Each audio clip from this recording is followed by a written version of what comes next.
वो आपकी संस्था का अध्यक्ष होगा और जो उसके ब्रांचेस है और जो लीव्स है वो आप सभी सदस्यगण हैं। अगर स्टेम है और उसके ऊपर पत्ते नहीं लगे हैं तो कैसा लगेगा कल्पवृक्ष? कैसा लगेगा? सूना लगेगा, खाली लगेगा। और अगर पत्ते से हरा भरा है पर कोई शिकारी आके अध्यक्ष को नीचे से स्टेम को काटने लगेगा तो धीरे से कल्पवृक्ष क्या हो जाएगा? सूख जाएगा। यही आज हमारा समाज है। जो कल्पवृक्ष की पत्तियां हैं वो तेरापंथी, दिगंबर, श्वेतांबर, स्थानकवासी ये सब है। और हमारी जो जड़ है वो हमारे 24 तीर्थंकर, उन्होंने जो कहा है सबसे मूल चीज जो जैन धर्म को हर धर्म से अलग करती थी वो है अनेकांतवाद। और इसी अनेकांतवाद को हम हमारे पंथों में बढ़ के भूल जा रहे हैं। जब भगवान महावीर ने कहा है कि एक हाथी है, अगर आप उसको हर नजरिए से देखेंगे तो अलग अलग दिखेगा, तो ठीक है। अगर हमारे समाज के बीच के लोग ही भगवान महावीर की बात को अलग अलग से समझ रहे हैं तो उससे कोई फर्क नहीं पड़ता। हमारे मूल जो है वो तो एक ही है। अहिंसा पे तो कोई झगड़ा नहीं है क्या? अनेकांतवाद पे तो कोई झगड़ा नहीं है क्या? तो फिर झगड़ा किस बात का? और अगर झगड़ा है भी, अगर घर के अंदर झगड़ा है तो उसको घर के बाहर लाने की क्या जरूरत है? इस विषय पे थोड़ा सा सोचना चाहिए। मैं दंपति श्री संघ को बहुत बधाई देती हूँ कि आपने ये पहल की, महिलाओं को एकजुट किया। सकल जैन समाज महिला मंडल द्वारा कल्पवृक्ष नामक ट्रस्ट की स्थापना पर आमापारा स्थित धनकेश्वरी मंगल भवन में कार्यक्रम आयोजित कर शपथ ग्रहण समारोह का आयोजन किया गया। शपथ ग्रहण समारोह की मुख्य अतिथि धमतरी जिला कलेक्टर श्रीमती नम्रता गांधी थी और अध्यक्षता श्रीमती रत्ना देवी ओस्तवाल ने की। विशिष्ट अतिथि के रूप में विजय गोलछा, दीपक जैन, बसंत ओसवाल और चैन सुखपारक विशेष रूप से उपस्थित थे। शपथ ग्रहण समारोह पर आशीर्वाद प्रदान करने पूज्य संत महेंद्र सागर जी एवं ऋषम सागर जी विशेष रूप से उपस्थित थे। इस अवसर पर सुभाष लोढ़ा सहित समाज की अनेक प्रतिभाओं को सम्मानित किया गया। कल्पवृक्ष सकल जैन महिला ट्रस्ट के गठन पर खुशी व्यक्त करते हुए अपने सारगर्भित उद्बोधन में श्रीमती नम्रता गांधी ने कहा कि सफलता के लिए एकता जरूरी है।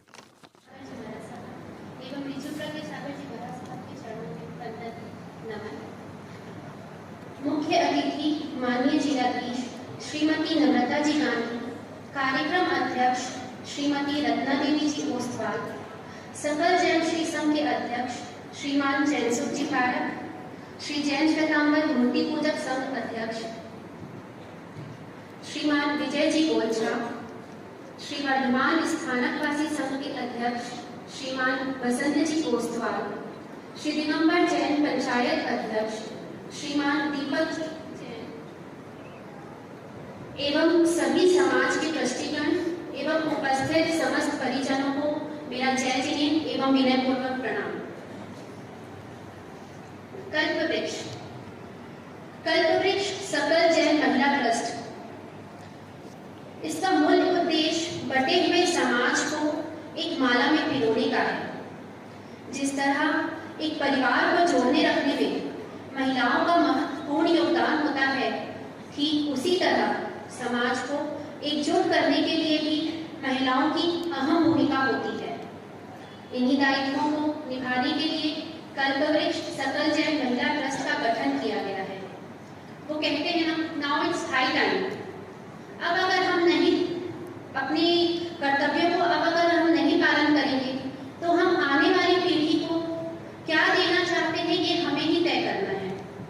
क्या हम आने वाली पीढ़ी को खंड खंड में बटा हुआ समाज देना चाहते हैं या सबल और संपन्न जैन समाज की धरोहर देना चाहते हैं?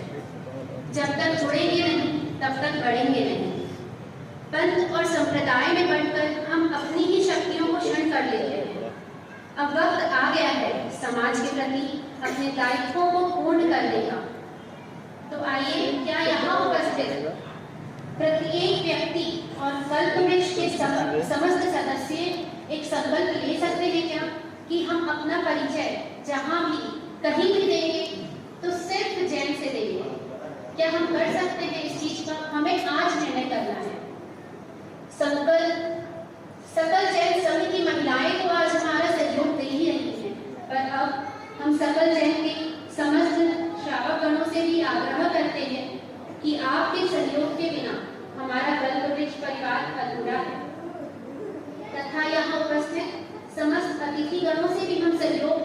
अपेक्षा रखते हैं। आप सभी का सहयोग हमारी धरोहर होगी। पंथ भेद मत भेद हो तो चलेगा, मन भेद नहीं होना चाहिए। इन भेदों को मिटाने के लिए ही कल्पवृक्ष का निर्माण किया गया है। हमारे ट्रस्ट के मुख्य स्तंभ हैं सेवा, समर्पण, सहयोग और परोपकार। इन्हीं को अपना आधार मानते हुए सेवा भाव से सद्भाव, सद्भावों से शुभ भावों की ओर बढ़ने का नाम ही है कल्पवृक्ष। जिन शासन के गौरव को आगे हम बढ़ाएंगे, जिन शासन के गौरव को आगे हम बढ़ाएंगे, सेवा, समर्पण, सहयोग से जीवन सुंदर हम बनाएंगे। पाकर गुरु भगवंतों का आशीर्वाद से होगी सारी मुश्किलें आसान। आप सभी के सहयोग से सफल होंगे सारे काम। कल्पवृक्ष की छांव तले होगा अब अपना सपना साकार। एक होकर आगे बढ़ेंगे, यही है कल्पवृक्ष का आधार, यही है कल्पवृक्ष का आधार। जय जय। सब सागर जी महाराज साहब एवं रिजु प्रज्ञा सागर जी महाराज साहब के चरणों में कोटि कोटि वंदन। कल्पवृक्ष सकल जैन महिला संगठन की स्थापना निर्माण के अवसर पर उपस्थित इस कार्यक्रम की मुख्य अतिथि जैन समाज की गौरव हमारे धमतरी शहर के जिलाधीश आदरणीय श्रीमती नम्रता गांधी जी, कार्यक्रम की अध्यक्षता कर रही समाज रत्न श्रीमती रत्ना देवी ओस्तवाल, सभी संघों के अध्यक्षगण, बाहर से पधारे अतिथिगण और समाज के सभी श्रावक एवं श्राविकाओं को मेरा सादर प्रणाम एवं सादर जय जय। निश्चित रूप से पूर्व में सकल जैन श्री संघ का गठन हुआ, आप सभी भलीभांति परिचित भी हैं, बैनर में काफी कार्यक्रम भी होते हैं, लेकिन एक अभूतपूर्व निर्णय कल्पवृक्ष सकल जैन महिला संगठन का निर्माण होना। निश्चित रूप से भारतवर्ष में जिस तरह से नारी सशक्तिकरण का कार्य चल रहा है, इस संगठन के निर्माण से हमारे समाज में भी नारी सशक्तिकरण को बढ़ावा मिलेगा। अल्प होता है तो मन में विकल्प होता है। ज्ञान जब अल्प होता है, जब मन में विकल्प होता है, ज्ञान जब जागृत होता है तो मन में संकल्प होता है। ज्ञान में गुरु की रोशनी जब मिलती है तो, ज्ञान में गुरु का स्नेह मिलता है तो, ज्ञान में गुरु का सानिध्य मिलता है तो गुरु कृपा से कल्पवृक्ष जैसी संस्था का सृजन होता है। हम बहुत भाग्यशाली हैं कि आज हमारे मरासा के सानिध्य में यह कार्यक्रम कल्पवृक्ष गठन हो रहा है। आज हम सब यहाँ पर एकत्र हुए हैं, लेकिन हम सभी को यहाँ पर एक होना है। आप हम सभी को नेक होना है।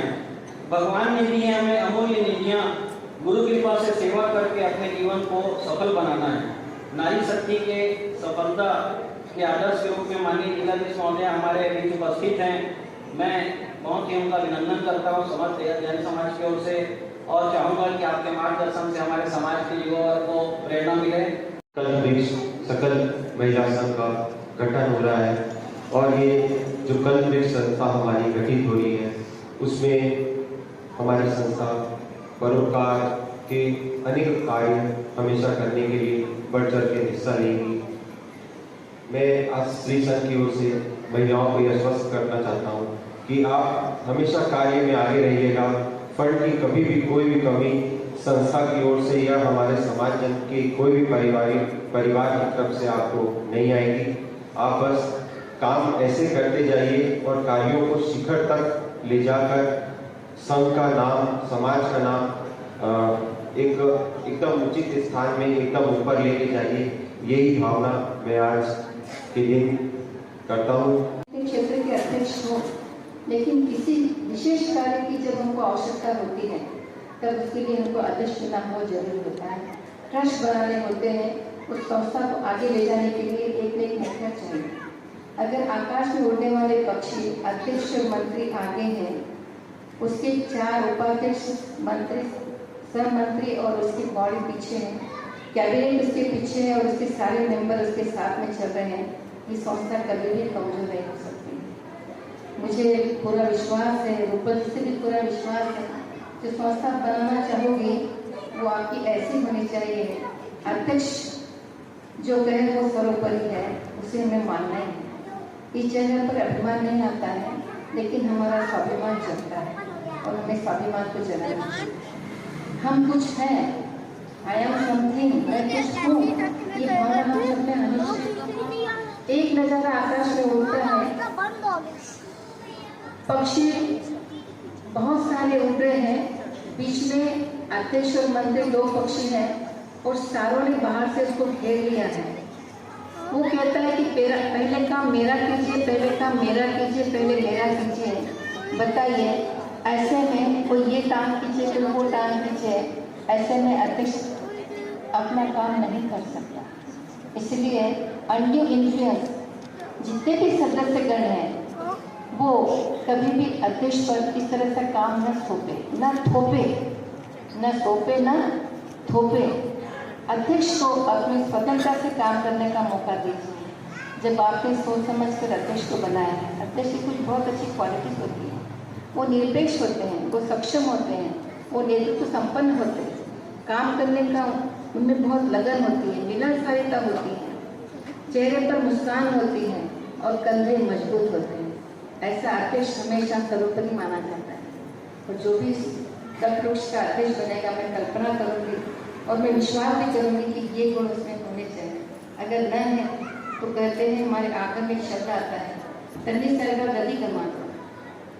कभी कभी ज्ञान हमको पूर्वजन्म से प्राप्त होता है, कभी कभी इतना अच्छा सत्संग मिल जाता है जिससे हमको ज्ञान प्राप्त हो जाता है। तो जो सत्संग आपको मिला है वो उससे भी आप बहुत कुछ प्राप्त कर सकते हो। अध्यक्ष की क्वालिटीज साथ में होनी चाहिए। सभी से निवेदन, हमें थोड़ा समय और देंगे, मुश्किल से 15 से 20 मिनट का हमारा कार्यक्रम शेष है। मैं हमारे आज के कार्यक्रम के मुख्य अतिथि श्रीमती नम्रता जी गांधी, जिला कलेक्टर धमतरी, आपको आमंत्रित करता हूँ, आप आए और हमारे कार्यक्रम में, आज के कार्यक्रम में अपने साथ शब्दों से हमें लाभान्वित करें। वंदन, चारों दादा गुरुदेव के चरणों में नमन। मंच पे विराजमान दक्षिण वंदनामी, यहाँ पे उपस्थित सभी जैन समाजों के पदाधिकारी, मंचस्थ सभी अतिथिगण, मेरे सामने बैठे सभी श्रावक को मेरा प्रणाम। जय जय। महाराज साहब ने शुरू की बात और एकता की बात को बहुत अच्छे से पिरोया। उनके बाद हमारे समाज के अलग अलग सब्जेक्ट के जो अध्यक्ष थे, उन्होंने आके अपनी बात बहुत अच्छे से रखी कि हमको एकजुट कैसे होना है। हमने ओसवाल मैडम को सुना, उन्होंने बहुत अच्छे से ये बताया कि संस्था को एकजुट कैसे रहना है और लीडरशिप के साथ कैसे चलना है। आपने मुझे आज यहाँ आमंत्रित किया, मैं आपका आभार मानती हूँ। धमतरी मेरे लिए कर्मभूमि के साथ साथ धर्मभूमि भी रहा है और धमतरी का मेरे ऊपर बहुत आशीर्वाद रहा है। मुझे बहुत हर्ष होता है कि मुझे वापस आप सबके बीच में आने का मौका मिला, वापस आप सबके रूबरू होने का मौका मिला और उम्मीद करती हूँ कि आपने नम्रता को नहीं बुलाया है, आपने जिलाधीश को बुलाया है। तो जिलाधीश के पद से कुछ बातें हो सकती है आपको ठेस पहुँचे, पर उसी अधिकार के साथ कुछ बातें जो मुझे लगती है समाज के बीच में रखना चाहे हर कोई सोचता होगा, बोल नहीं पाता होगा, तो उन बातों को आपके बीच में रखूंगी। अगर बुरा लगे तो छोटी बहन समझ के माफ कर दीजिए, अगर अच्छा लगे तो जिलाधीश के पद से बोल रही हूँ ये समझ के उसको मान लीजिएगा। कल्प वृक्ष की जब हम कल्पना करते हैं तो कल्प वृक्ष की जो स्टेम होती है, जो उसका ब्रांच होता है, वो जैसे अध्यक्ष मैडम ने बताया कि बहुत अच्छे से वो आपकी संस्था का अध्यक्ष होगा और जो उसके ब्रांचेस है और जो लीव्स है वो आप सभी सदस्यगण हैं। अगर स्टेम है और उसके ऊपर पत्ते नहीं लगे हैं तो कैसा लगेगा कल्प वृक्ष? कैसा लगेगा? सूना लगेगा, खाली लगेगा। और अगर पत्ते से हरा भरा है पर कोई शिकारी आके अध्यक्ष को नीचे से स्टेम को काटने लगेगा तो धीरे से कल्प वृक्ष क्या हो जाएगा? सूख जाएगा। यही आज हमारा समाज है। जो कल्प वृक्ष की पत्तियां हैं वो तेरापंथी, दिगंबर, श्वेतांबर, स्थानकवासी ये सब है और हमारी जो जड़ है वो हमारे 24 तीर्थंकर, उन्होंने जो कहा है सबसे मूल चीज जो जैन धर्म को हर धर्म से अलग करती थी वो है अनेकांतवाद। और इसी अनेकांतवाद को हम हमारे पंथों में बढ़ के भूल जा रहे हैं। जब भगवान महावीर ने कहा है कि एक हाथी है, अगर आप उसको हर नजरिए से देखेंगे तो अलग अलग दिखेगा, तो ठीक है, अगर हमारे समाज के बीच के लोग ही भगवान महावीर की बात को अलग अलग से समझ रहे हैं तो उससे कोई फर्क नहीं पड़ता। हमारे मूल जो है वो तो एक ही है। अहिंसा पे तो कोई झगड़ा नहीं है क्या? अनेकांतवाद पे तो कोई झगड़ा नहीं है क्या? तो फिर झगड़ा किस बात का? और अगर झगड़ा है भी, अगर घर के अंदर झगड़ा है तो उसको घर के बाहर लाने की क्या जरूरत है? इस विषय पे थोड़ा सा सोचना चाहिए। मैं धमतरी श्री संघ को बहुत बधाई देती हूँ कि आपने ये पहल की, महिलाओं को एकजुट किया, क्योंकि हम ही हैं जो ये बीज को पिरोते हैं।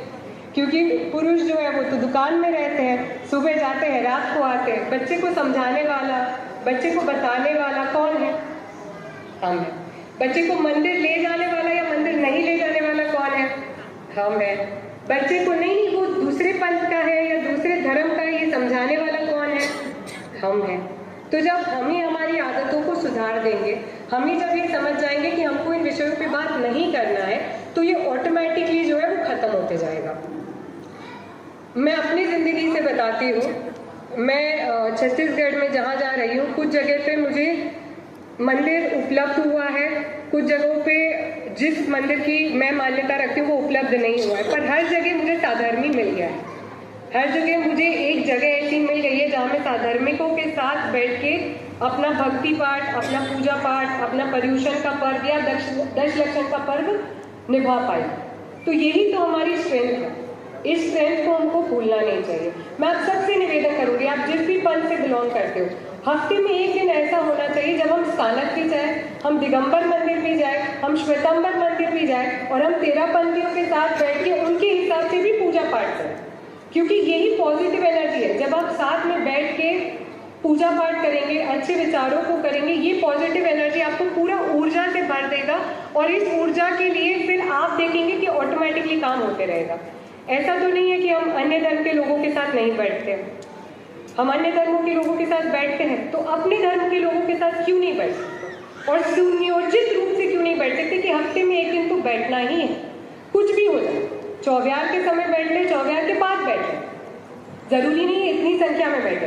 10-10 का ग्रुप बना ले कि आज इनके घर बैठना है, इस हफ्ते इनके घर बैठना है, पर ये बैठना है और बैठ के उनके रिवाज से प्रभु भक्ति करनी। हमें मतलब प्रभु भक्ति से होनी चाहिए। किस स्टाइल से प्रभु भक्ति करते हैं उस स्टाइल से नहीं होनी चाहिए। आते हैं आपकी संस्था के ऊपर। मैं जब ये संस्था का मेरे पास रूपरेखा लेके आए थे तभी भी बोली थी, भारत में अगर सर्वाधिक शिक्षित महिलाएं कहीं हैं तो वो कौन से समाज में है? अच्छा, और ऐसा नहीं है कि 70% या 80% है। कितनी प्रतिशत लिटरेसी है अपनी पता है आपको? आंकड़े रखना तो मेरा काम है। 98% लिटरेसी है। सिर्फ हमारा समाज है जो इतना ज्यादा लिटरेसी बच्चियों को भी देता है। क्यों? क्योंकि हमें ग्रंथ पढ़ने होते हैं, तो इसीलिए हम पढ़ना सिखाते हैं। जब 98% लिटरेसी हमारे समाज में है तो हम इस लिटरेसी का क्या कर रहे हैं? क्या कर रहे हैं? यूट्यूब में रील देख रहे हैं, पिंटरेस्ट कर रहे हैं, इंस्टाग्राम कर रहे हैं। क्या कर रहे हैं? आप पढ़े लिखे हैं। मैं ये नहीं बोलती कि आप घर से बाहर निकल के पैसा कमाने के लिए काम कीजिए, बट आप अपनी पढ़ाई का क्या कर रहे हैं?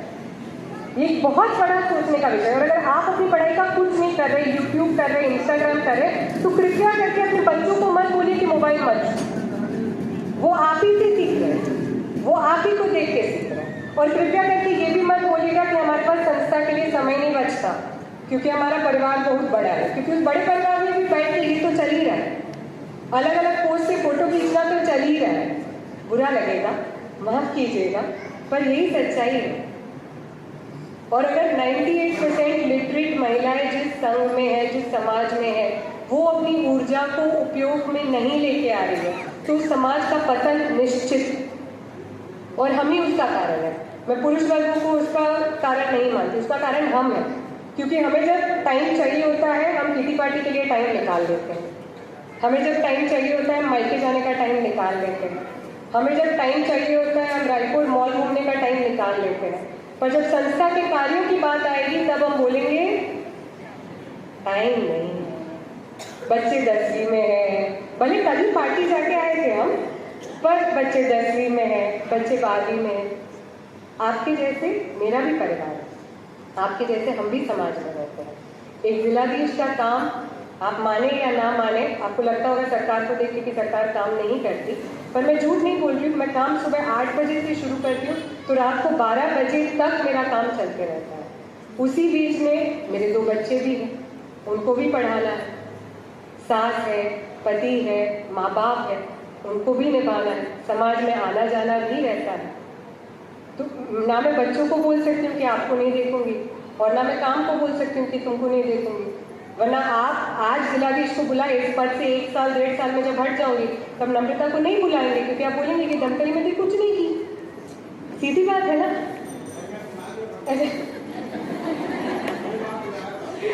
आपका बड़प्पन है। बात यही है कि आप अगर जिस संस्था से जुड़े हैं वो संस्था भी आपका परिवार है।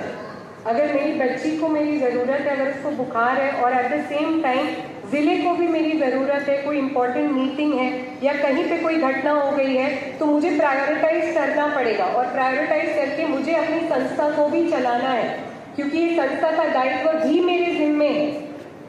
और ये चीज़ आपको भी अपनी संस्था के लिए समझना पड़ेगा और हर सदस्य को समझना पड़ेगा।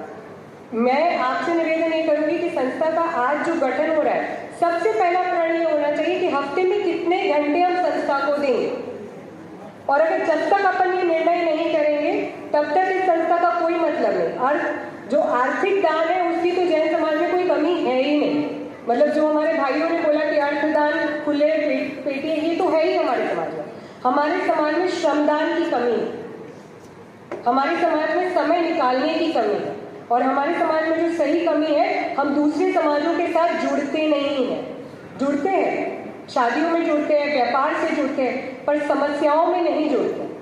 कहीं दुकान पड़ गया, कहीं अकाल आ गया, आपके ही धमतरी शहर से बाहर निकल के देखिए गांव में क्या स्थिति, गांव में देखिए शिक्षा का क्या स्तर है, स्वास्थ्य का क्या स्तर है।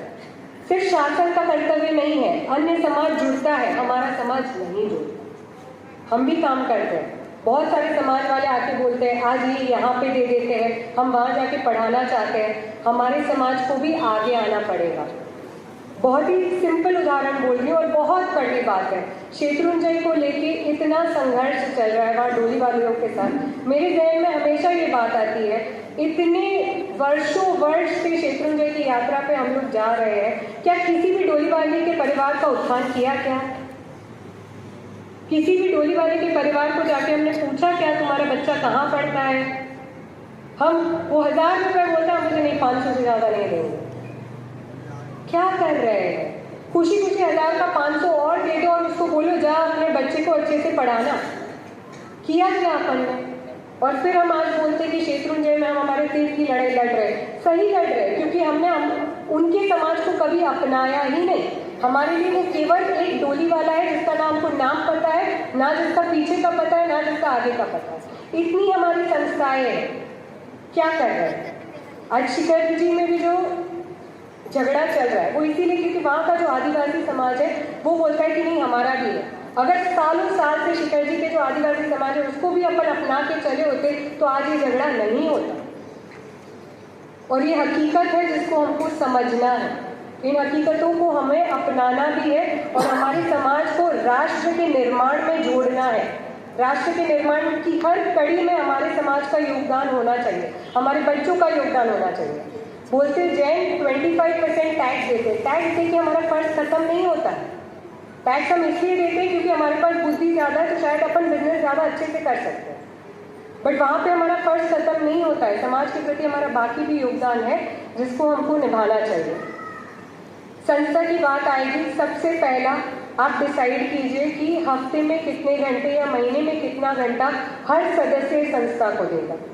क्योंकि मैं उस पोजीशन से आती हूँ कि हम हर रोज़ ये बैठ के प्लानिंग करते हैं। मेरा सिंपल सुझाव है, आप अपनाएं तो अच्छी बात है।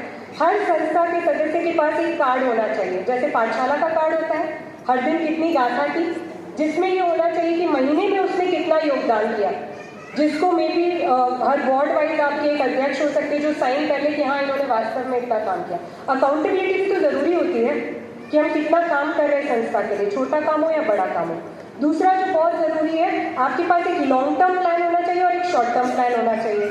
लॉन्ग टर्म प्लान का अर्थ ये होता है कि 5 साल में हमें संस्था को कहाँ देखना चाहते हैं, हम कितना योगदान चाहते हैं, हम इतना पैसा इकट्ठा करके इतने बच्चों को पढ़ा सकते हैं क्या, हम इतना पैसा इकट्ठा करके इतने लोगों का इलाज करवा सकते हैं क्या, हम इतने गाँव के स्कूल में फ्री में लाइब्रेरी खोल सकते हैं क्या, जो भी आपका लक्ष्य है। बट एक लक्ष्य होना चाहिए कि 5 साल में हम ये करेंगे, हर साल हम ये करेंगे, और हर साल उसका ऑडिट भी होना चाहिए, पैसों का नहीं, काम का ऑडिट, कि हमने जो काम हमारे लिए रखा था क्या उस काम को हमने करा, और हर साल का एक प्लान होना चाहिए। जैसे हम जहाँ पे भी नए जगह ज्वाइन करते हैं तो हम अपने साल का प्लान बनाते हैं कि इस महीने में ये करेंगे, इस महीने में ये करेंगे, तब जाके आप सफल हो। वरना उठ के कल समझ में आएगा कि कल विश्व रक्तदान दिवस है, चलो चलो जल्दी रक्तदान शिविर कर लेते हैं, ऐसा नहीं होता है।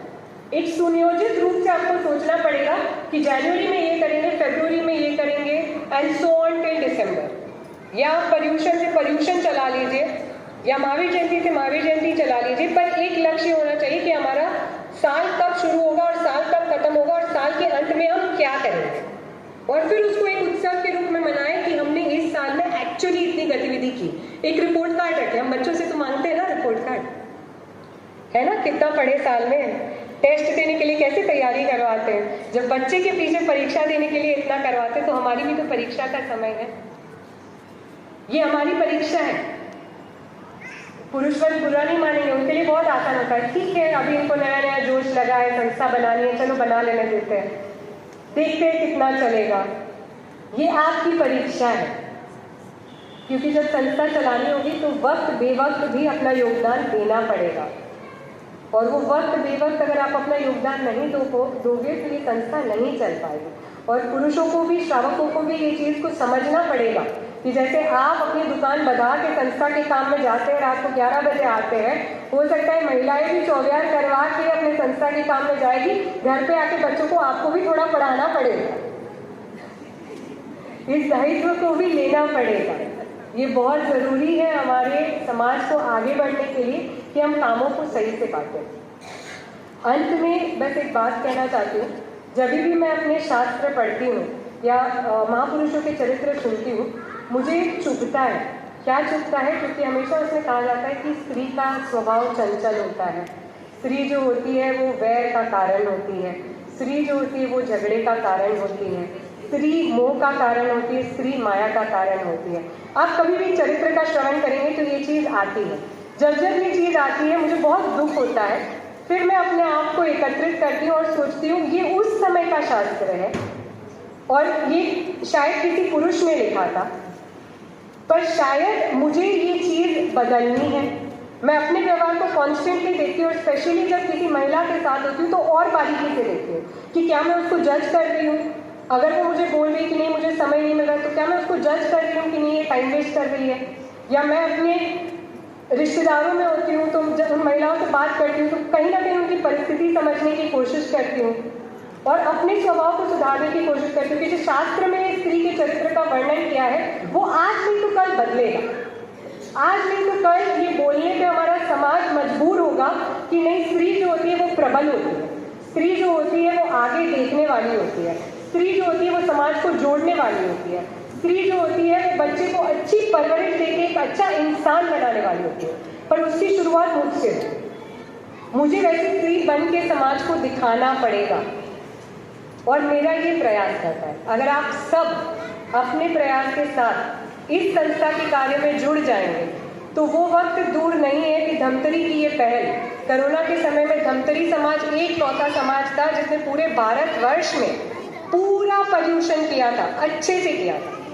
तो आप में ये शक्ति है, बस ज़रूरत है आपको एक होने के लिए। आज आपको ये बहुत अच्छा प्लेटफॉर्म मिल गया है, इतना अच्छा लग रहा है कि सभी समाज के लोग आके अच्छे से बोल रहे हैं कि नहीं हम एक हैं।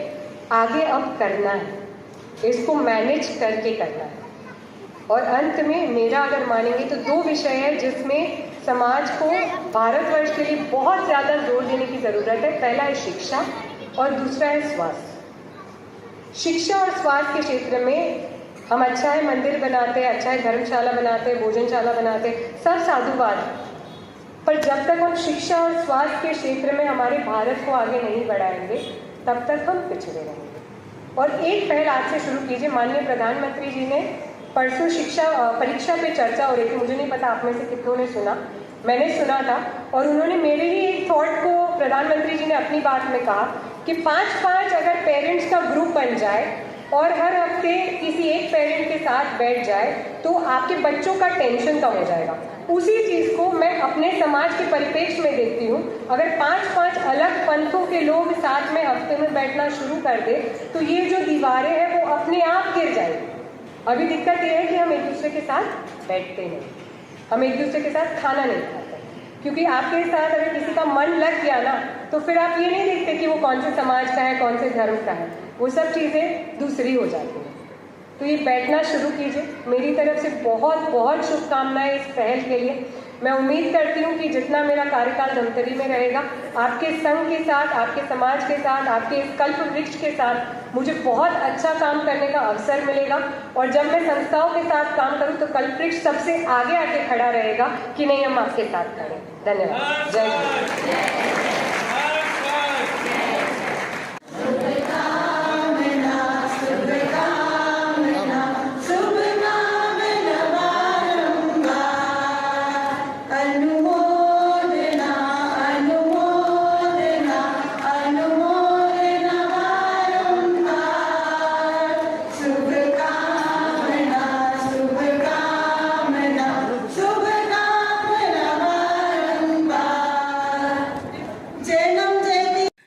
ट्रस्ट को शुभकामनाएं देते हुए शपथ ग्रहण समारोह की मुख्य अतिथि कलेक्टर नम्रता गांधी ने कहा कि एकता से ही सफलता पाई जा सकती है।